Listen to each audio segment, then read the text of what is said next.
लीजिए सुनिए जयशंकर प्रसाद की लिखी कहानी प्रसाद। वाचन समीर गोस्वामी का है। मधुप अभी किसलय शैया पर मकरंद मदिरापान किए सो रहे थे। सुंदरी के मुखमंडल पर प्रस्वेद बिंदु के समान फूलों के ओस अभी सूखने न पाए थे। अरुण की स्वर्ण किरणों ने उन्हें गर्मी न पहुंचाई थी। फूल कुछ खिल चुके थे, परंतु थे अर्धविकसित।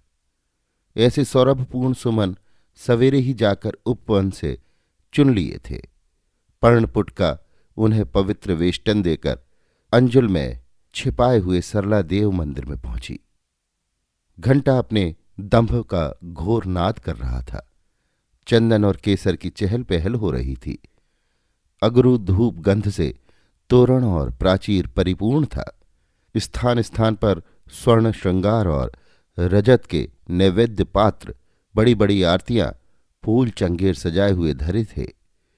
देव प्रतिमा रत्न आभूषणों से लदी हुई थी।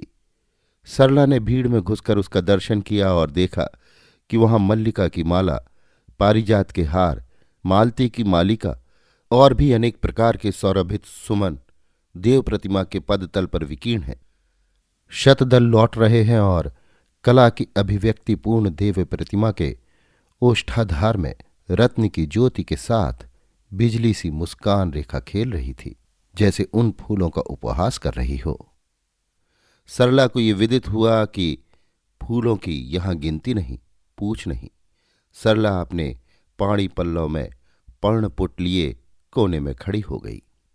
भक्तवृंद अपने नैवेद्य उपहार देवता को अर्पण करते थे। रत्नखंड स्वर्ण मुद्राएं देवता के चरणों में गिरती थी। पुजारी भक्तों को फल फूलों का प्रसाद देते थे। वे प्रसन्न होकर जाते थे। सरला से न रहा गया। उसने अपने अर्धविकसित फूलों का पर्णपुट खोला भी नहीं। बड़ी लज्जा से, जिसमें कोई देखे नहीं, ज्यों का त्यों फेंक दिया, परंतु वो गिरा ठीक देवता के चरणों पर। पुजारी ने सबकी आंख बचाकर रख लिया। सरला फिर कोने में जाकर खड़ी हो गई।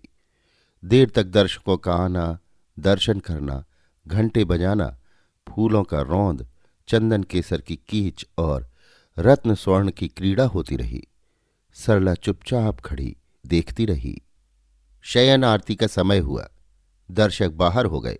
रत्न जटित स्वर्ण आरती लेकर पुजारी ने आरती आरंभ करने के पहले देव प्रतिमा के पास के फूल हटाए, रत्न आभूषण उतारे, उपहार के स्वर्ण रत्न बटोरे। मूर्ति नग्न और विरल श्रृंगार थी। अकस्मात पुजारी का ध्यान उस पर्णपुट की ओर गया। उसने खोलकर उन थोड़े से अर्धविकसित कुसुमों को, जो अवहेलना से सूखा ही चाहते थे, भगवान के नग्न शरीर पर यथावकाश सजा दिया। कई जन्म का अतृप्त शिल्पी ही जैसे पुजारी होकर आया है, मूर्ति की पूर्णता का उद्योग कर रहा है। शिल्पी की शेष कला की पूर्ति हो गई। पुजारी विशेष भावापन्न होकर आरती करने लगा। सरला को देखकर भी किसी ने न देखा, न पूछा कि तुम इस समय मंदिर में क्यों हो। आरती हो रही थी, बाहर का घंटा बज रहा था। सरला मन में सोच रही थी, मैं 2-4 फूल पत्ते ही लेकर आई, परंतु चढ़ाने का, अर्पण करने का हृदय में गौरव था। दान की सो भी किसे, भगवान को। मन में उत्साह था, परंतु हाय, प्रसाद की आशा ने, शुभ कामना के बदले की लिप्सा ने मुझे छोटा बनाकर अभी तक रोक रखा। सब दर्शक चले गए। मैं खड़ी हूं, किस लिए? अपने उन्हीं अर्पण किए हुए 2-4 फूल लौटा लेने के लिए। तो चलो। अकस्मात आरती बंद हुई। सरला ने जाने के लिए आशा का उत्सर्ग करके एक बार देव प्रतिमा की ओर देखा। देखा कि उसके फूल भगवान के अंग पर सुशोभित हैं। वो ठिठक गई। पुजारी ने सहसा घूम कर देखा और कहा, अरे तुम अभी यहीं हो? तुम्हें प्रसाद नहीं मिला? लो।